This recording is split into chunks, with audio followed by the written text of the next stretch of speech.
Hey, sixth graders. We're going to take a look at a concept called square roots. This is a pretty basic concept all by itself, but we are going to be applying it to a more complicated concept called Pythagorean theorem. And square roots can also be applied to, it will be applied to a lot of algebra as you continue moving forward into more advanced math.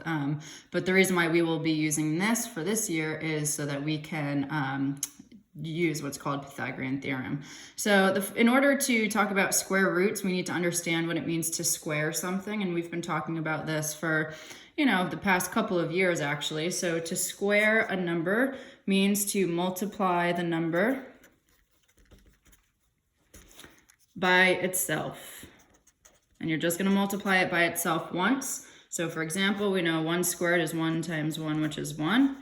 2 squared is 2 times 2. And we are going to fill all of these out because these are going to be helpful for us when we are figuring out the square roots of these numbers. So we are going to work through all of these. I'll go through it as quickly as I can. 2 squared, 2 times 2. 3 squared is 3 times 3, which is 9. 4 squared is 4 times 4, 16. 5 squared is 5 times 5, 25. 36, 49, 64, 81, 100, 121, 12 times 12, I believe, is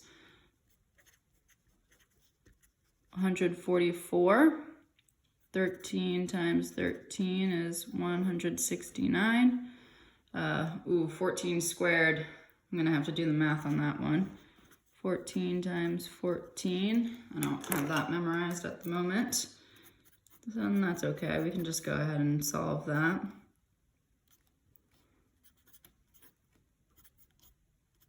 Oh, 196. Okay. 196, and 15 times 15 is 225. I do have that one memorized. Okay, so these are what we call our perfect squares. So these answers are what we call perfect squares because you can take what's called the square root of it really, really nicely, and you'll get super nice answers. So it's really important that we eventually memorize all of these because if you can have it memorized, you'll be able to recall the square root of these numbers really quickly. And let's talk about that. The inverse or square root or opposite of squaring a number is to take what we call the square root. So just like the opposite of addition is subtraction and the opposite of multiplication is division, the opposite of this idea of squaring something is to then undo it and to find what's called the square root. So I'm just going to kind of draw an arrow back. And the symbol we use is this kind of strange looking symbol. It almost looks like a check mark with a a roof over it or something. So the square root symbol we call the radical symbol. So you can hear people say either the square root of x, or you might hear them say radical x. They're the same term to describe this symbol.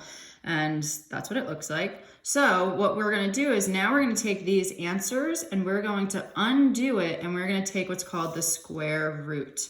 So when you take the square root of a number, you are trying to figure out what number you multiply by itself to give you the number under the radical symbol.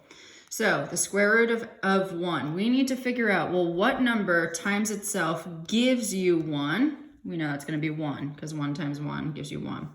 4, what number times itself? It has to be times itself. Gives you 4, 2, because 2 times 2 is 4. What number times itself gives you 9? 3. 3 times 3 gives you 9. So the square root of 9, that's how you'd say it, the square root of 9 is equal to 3. Square root of 16 is 4, because 4 times 4 gives you the 16. The square root of 25 is 5. Square root of 36 is 6. 49 is 7 because 7 times 7 gives you 49. Square root of 64 is 8. Square root of 81 is 9. Square root of 100 is 10. Square root of 121 is 11, as we solved up above. The square root of 144 is 12. Square root of 169 is 13. Oh, there we go. There's that 14. I could have looked below. Square root of 196 is 14. Square root of 225 is 15. There are many more perfect squares. This is just where I'm going to kind of stop because I think these are kind of the most helpful to have memorized. When you get into higher numbers, you might be asking yourself, like, how do I figure out what the square root of 1,254 is? You know, these bigger random numbers. That is definitely where a calculator comes into play.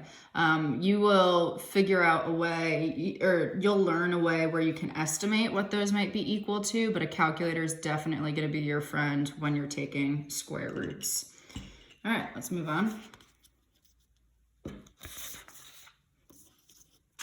Nope, I guess that's all I had for you.